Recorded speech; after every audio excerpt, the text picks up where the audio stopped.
The Silent Watchers. High above Earth's atmosphere, the archival vessel Memory of Dawn maintained its observation position, its crystalline sensors probing the seemingly lifeless planet below. First Archivist Televax adjusted her neural interface, triple-checking the readings that defied 3 centuries of established history.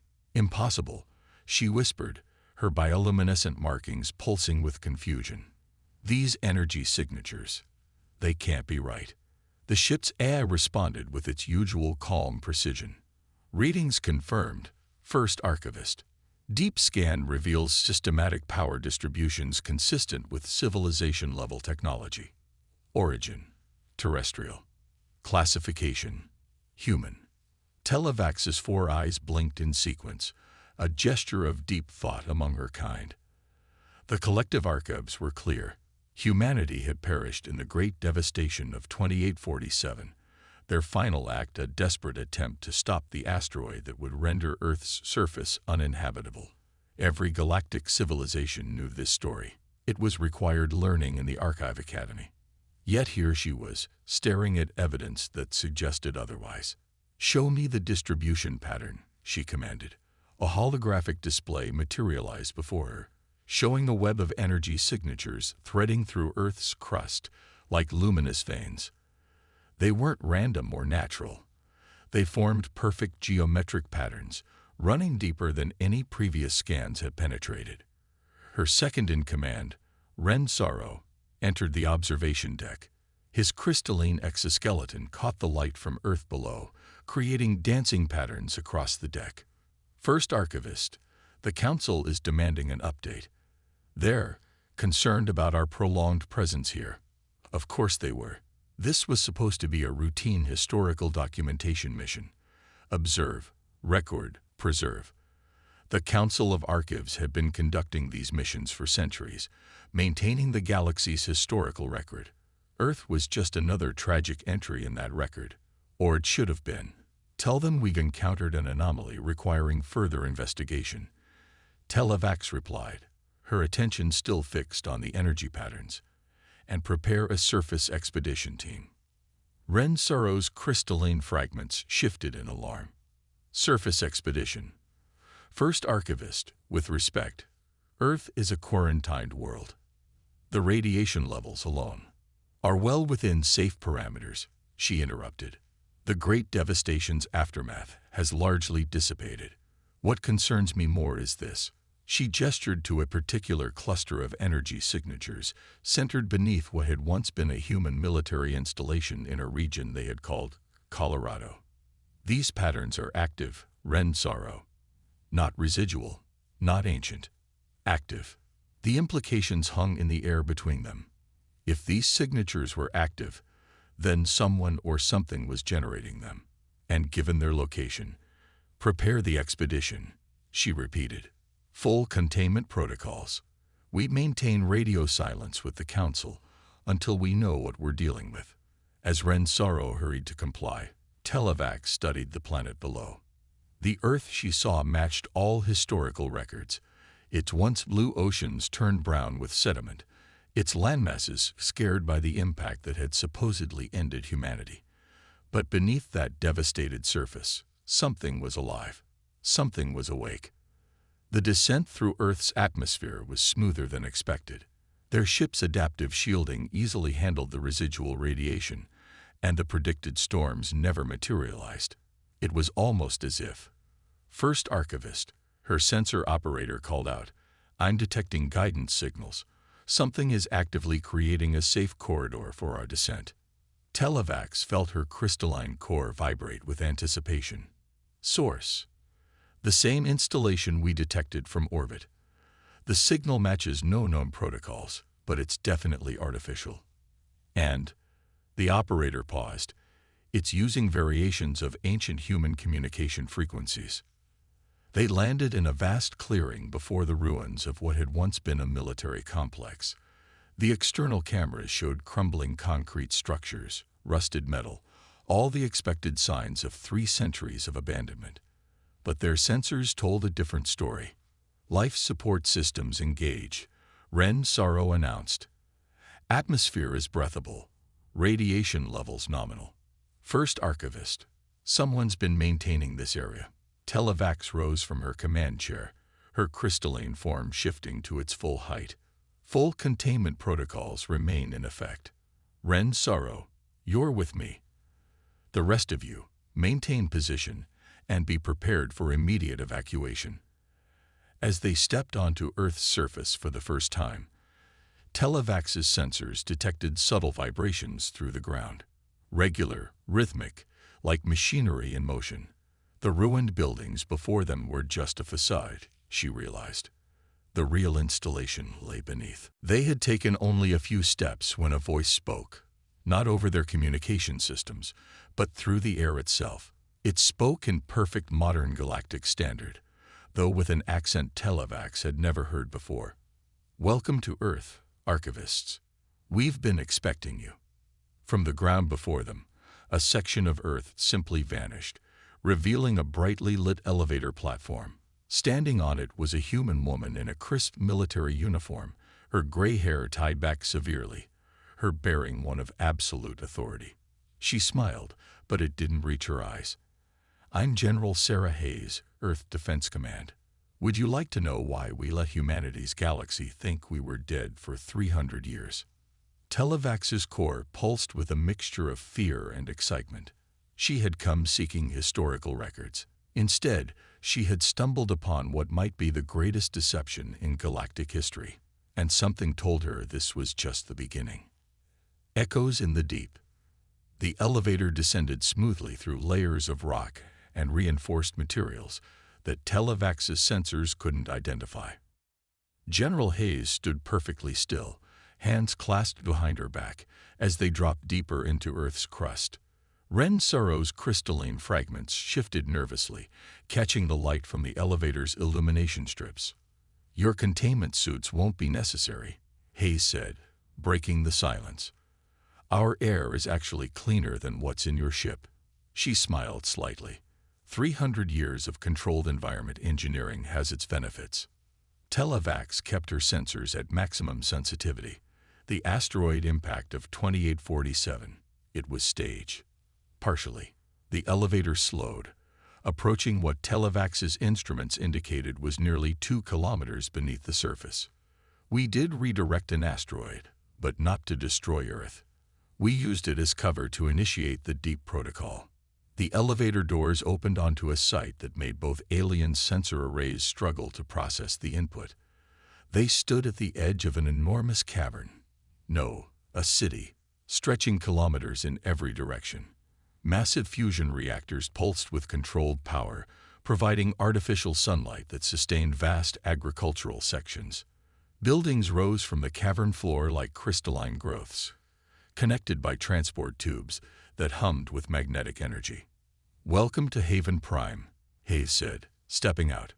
One of Earth's 12 primary underground cities. Current population, 6 million. Total human population across all facilities, approximately 2 billion. Ren Sorrow's voice crackled with disbelief. 2 billion. You've maintained a civilization of this size in secret for 3 centuries. Maintained. Hayes laughed. We've thrived. Follow me. They walked through streets filled with humans going about their daily lives. Children played in parks beneath artificial skies, so convincing that Televax had to keep reminding herself she was underground. The technology she saw wasn't just advanced. Some of it appeared to operate on principles her people hadn't even theorized yet. In 2846, Hayes explained as they walked, our long-range sensors detected something approaching from intergalactic space, something that made our scientists break every encryption protocol we had to warn the government. She led them into a building marked Historical Archives. By then, we'd been watching the galaxy's development for decades. We knew about the Archive Council, the emerging galactic community. We also knew we weren't ready to join it, not with what was coming. The general activated a holographic display that filled the room. It showed what appeared to be a massive cloud of interconnected organisms, moving between galaxies with clear purpose. We called it the Confluence, a hive-mind entity that consumes civilizations, not just physically but mentally. It absorbs consciousness, technology, everything. And it's headed for the Milky Way. Televax's core pulsed with alarm. That's impossible. Our sensors sweep every approach to the galaxy. We would have detected. No, Hayes interrupted. You wouldn't, because it exists partially in subspace, using natural quantum corridors between galaxies. We only detected it because we were explicitly looking for signs of extragalactic threats after discovering some ancient warnings in ruins on Mars. The display shifted, showing the entity's projected path. It will reach our galaxy in approximately 50 years. The galaxy's civilizations, as they exist now, can't stop it. Their technology, their ways of thinking, they're too predictable. The confluence has consumed thousands of similar civilizations. But humans, Hayes smiled grimly. Humans are anything but predictable. Ren Saro moved closer to the display. The deep protocol. It wasn't just about hiding. It was about preparation, Hayes confirmed. We needed time to develop technologies the confluence wouldn't expect, strategies it couldn't predict. We needed to evolve outside the normal patterns of galactic civilization, and we needed to do it in secret, because the moment the confluence detected us, it would change course directly for Earth. Televax processed this information against centuries of historical records. The radiation from the asteroid impact. A cover story. The radiation signatures we've been broadcasting are artificial, just enough to make the galaxy think Earth was uninhabitable. The asteroid impact gave us the perfect excuse to disappear. The galaxy got its tragic historical footnote, and we got what we needed most: time. Hayes led them to another section of the archive, where displays showed the development of human civilization over the past 3 centuries. Televax saw weapons that defied physics as she understood it, defense systems that seemed to bend reality itself, and ships designed to fight in ways her people had never imagined. But now, Hayes continued, we're running out of time. The confluence is approaching faster than our original calculations predicted. We need the galaxy to be ready. That's why we let your sensors detect us. Archivist. We needed someone from the Council to find us. Someone who would understand the scope of what we're facing. You want us to warn the galaxy? Ren Saro asked. Hayes shook her head. No, we want you to help us prepare them. Because when the confluence arrives, humanity won't be hiding anymore. We'll be leading the fight. The only question is, will the galaxy be ready to fight with us? Televax stared at the displays, at the achievements of a civilization that had turned its apparent extinction into an advantage. 3 centuries of secret preparation for a threat no one else had seen coming. Her core resonated with a mixture of fear and admiration. Show us everything, she said finally. If we're going to convince the Council, we need to understand exactly what humanity has become. Hayes nodded, but her expression was grave. Understanding what we've become is important, Archivist. But first, you need to understand what we're truly capable of. Would you like to see what happens when humanity stops hiding and starts fighting back? The demonstration. Combat simulation chamber. General Hayes announced as massive doors slid open before them. The room beyond was entirely featureless, a perfect cube of what appeared to be polished metal, stretching 50 meters in each direction. Televax and Ren Saro followed her inside, their sensors struggling to analyze the material surrounding them. Some form of quantum-stabilized alloy. Televax ventured. Not exactly. Hayes touched a control panel on her wrist. The room shimmered, and suddenly they were standing in open space, surrounded by stars. Televax's sensors still registered them as being in the room, but every other sense insisted they were in deep space. Reality manipulation technology. We don't just simulate environments. We temporarily rewrite local physics. A massive ship appeared before them. An exact replica of the Memory of Dawn. Your vessel is impressive, Hayes said. Advanced crystalline technology, quantum computing cores, energy weapons that can shatter small moons. The pride of the Archive fleet. She paused. Now, watch what the confluence does to ships like yours. The space around them shifted. A dark mass appeared, looking like a storm cloud made of living shadow. As it approached the archive vessel, Televac saw it was composed of billions of tiny organisms moving with unified purpose. The ship fired its weapons, exact replicas of the memory's capabilities. But the energy blasts simply passed through the cloud, as if it existed in another dimension entirely. Then the cloud engulfed the ship. In seconds, the crystalline structure began to dissolve, being absorbed into the mass. The confluence doesn't just destroy, Hayes explained as they watched the ship disappear. It absorbs technology, biological material, consciousness. Everything becomes part of it. And it learns from every civilization it consumes. How? Ren Suro's voice crackled with distress. How can anything fight against that? Hayes smiled. The simulation reset, showing the same scene. But this time, a new ship appeared, smaller than the archive vessel, its hull seeming to shift and flow like liquid metal. This is the Prometheus class, one of our answers to the confluence. The dark cloud approached just as before. But when it tried to engulf the human ship, something remarkable happened. The ship's hull began to pulse with patterns of light that seemed to exist in dimensions Televacs couldn't quite perceive. The confluence cloud had recoiled as if in pain. We call it quantum phase disruption, Hayes explained. The confluence exists partially in subspace, so we built ships that can attack it there. But that's just the beginning. The simulation shifted again. Now dozens of human ships appeared, each different from the last. Some seemed to bend light around them. Others appeared to exist in multiple places simultaneously. They moved in patterns that seemed random yet were clearly coordinated at a level beyond normal spacetime. 3 centuries of preparation, Hayes continued as they watched the ships engage the confluence. We didn't just advance our technology. We fundamentally changed how we think about physics, about consciousness, about reality itself. We had to become something new to fight an enemy that consumes the old. The simulation faded, returning them to the empty chamber. But even with all this, Hayes said, her voice growing grave, our models show only a 60% chance of victory.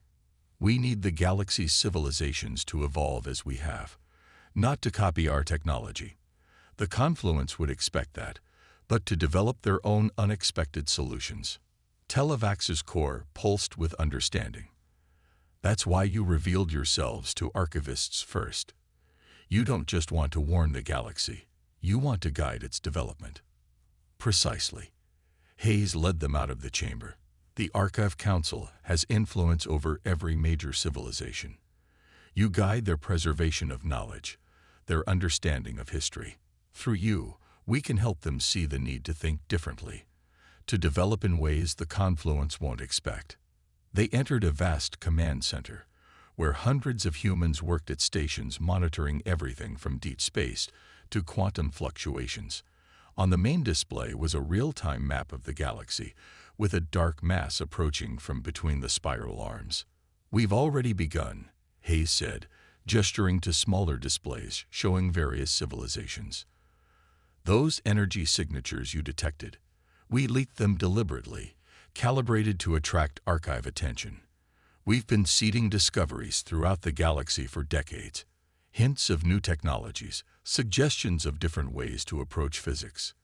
Through the archives, these ideas spread, encouraging civilizations to innovate in unique ways. A shadow guidance protocol, Ren Suro whispered. You've been conducting social engineering on a galactic scale. We prefer to think of it as giving the galaxy a fighting chance, Hayes corrected. Every civilization that develops in an unexpected way is another variable the confluence won't be prepared for. She turned to face them directly. But now we need to be more direct. The confluence has accelerated its approach. We have 30 years, not 50. The galaxy needs to be ready. Televacs moved closer to the main display, watching the dark mass that threatened everything. What exactly are you proposing? A controlled revelation, Hayes replied. Through the archives, we introduce the truth gradually. Earth's survival, the threat we've prepared for, the need for innovation and unexpected development.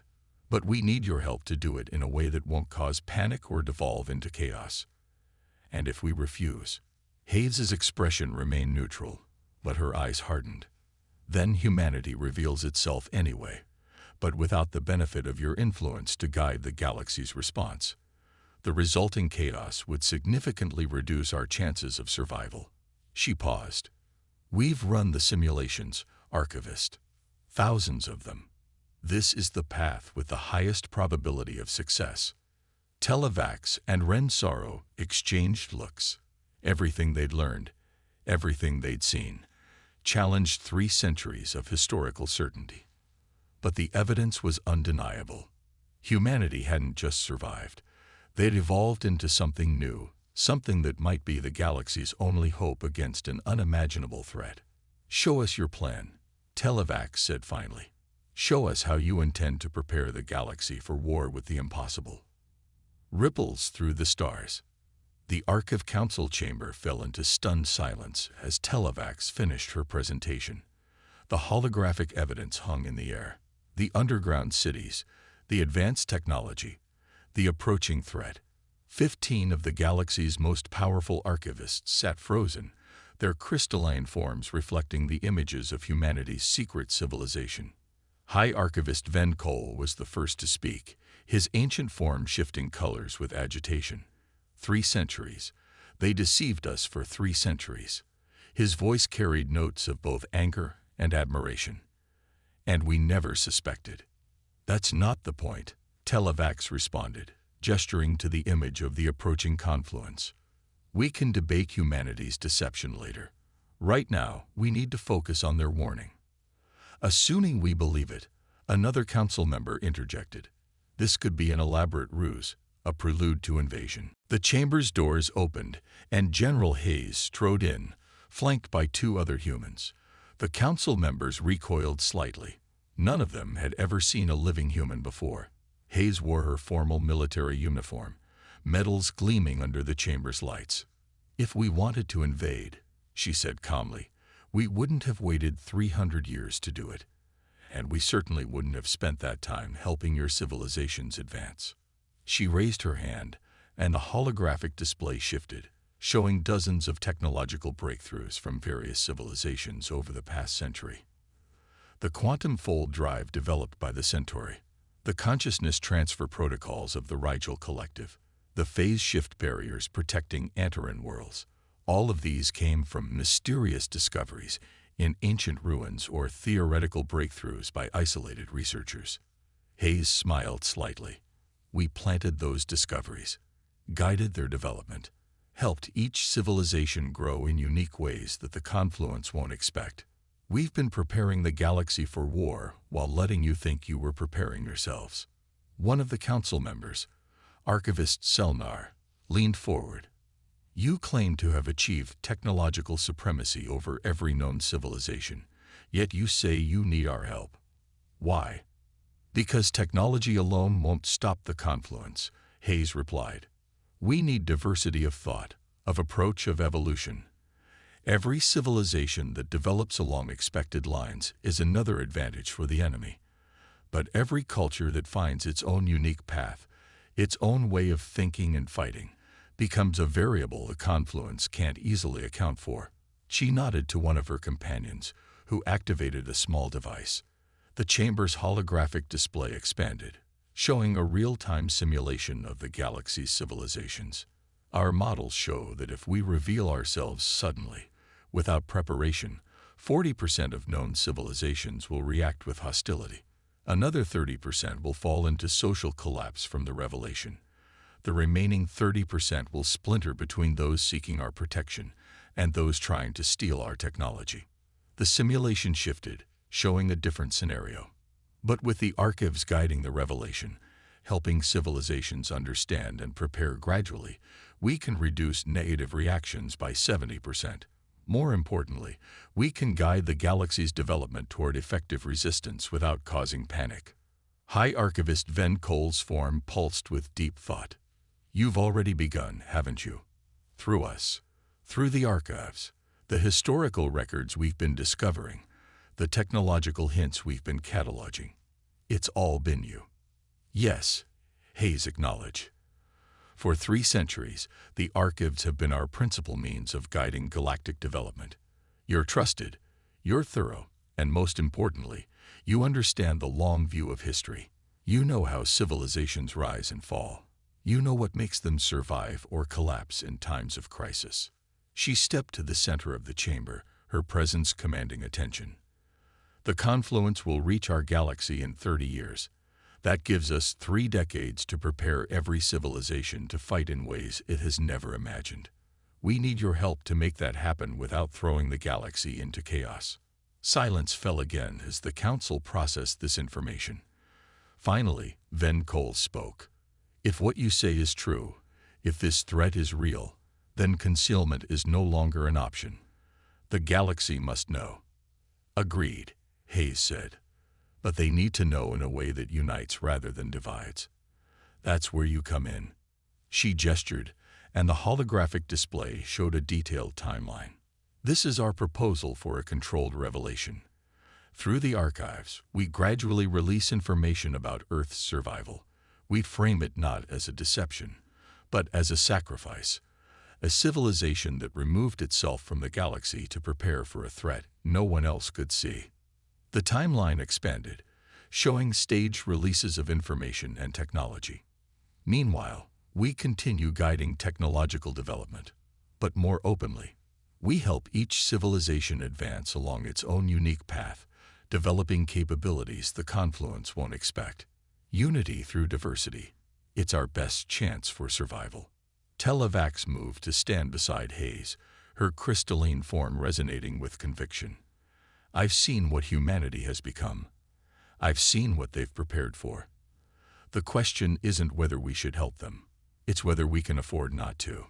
The council chamber erupted in discussion, arguments and counter-arguments flying between the ancient archivists. But Hayes stood calmly, watching the debate with the patience of someone who had planned for this moment for centuries. They'll agree, she said quietly to Telavax. They have to. Because what we haven't told them yet is that the confluence has already sent its first probe into the galaxy. It's already watching. And if we don't act soon, everything we've prepared for won't matter. Telavax's form flickered with alarm. What do you mean, watching? Hayes's expression was grim. That's the next part of the briefing. And it's going to make everything we've revealed so far look simple in comparison. Dawn of Unity. The memory of Dawn's observation deck offered a perfect view of Earth as the last Archive Council members departed through fold space.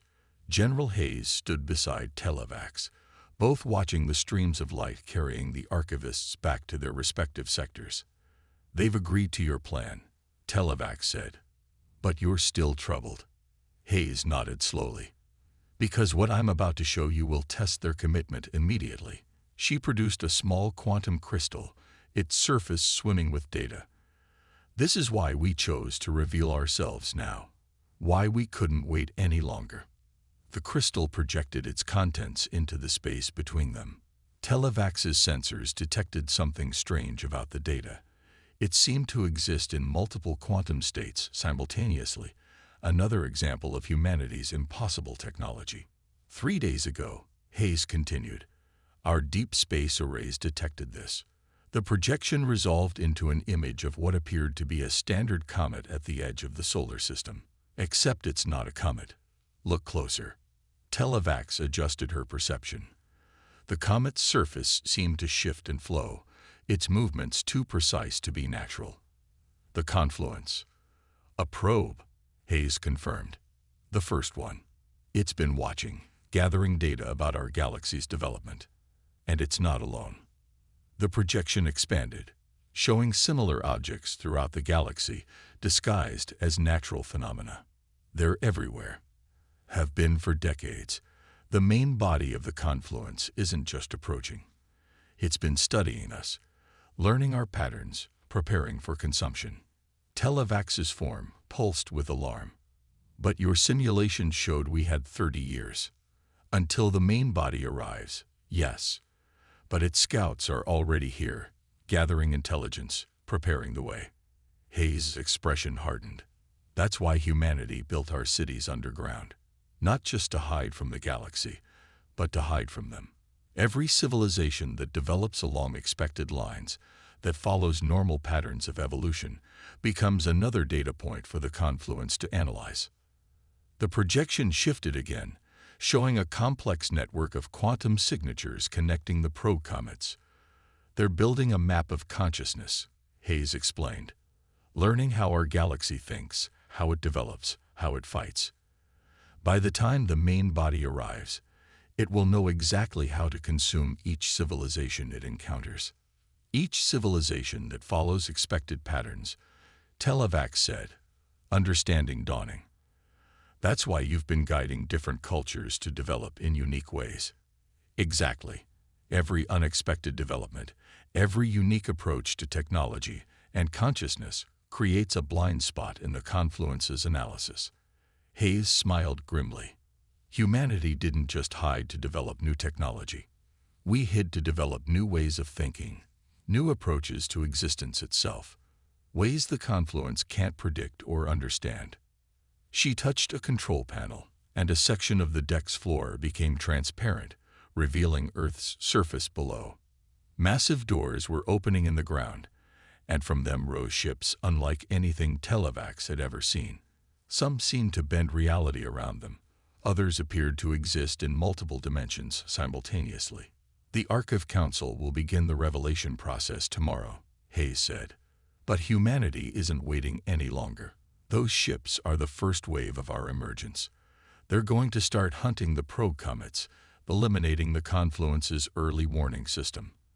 At the same time, we'll begin direct contact with civilizations we've identified as most ready for advancement. The Council won't like that, Televacs warned. They agreed to a gradual revelation. The Council needs to understand that we're already at war. The confluence doesn't just want to consume our galaxy. It wants to understand us first, to learn how to break us most efficiently. Hayes turned to face Televacs directly. That's why we need the Archons more than ever. While we fight the physical battle, you need to help civilizations understand the mental one. Help them learn to think differently, to evolve in ways that can't be predicted or categorized. More ships were rising from Earth now, their impossible geometries challenging everything Televacs thought she knew about physics. You're not just fighting the confluence, she realized.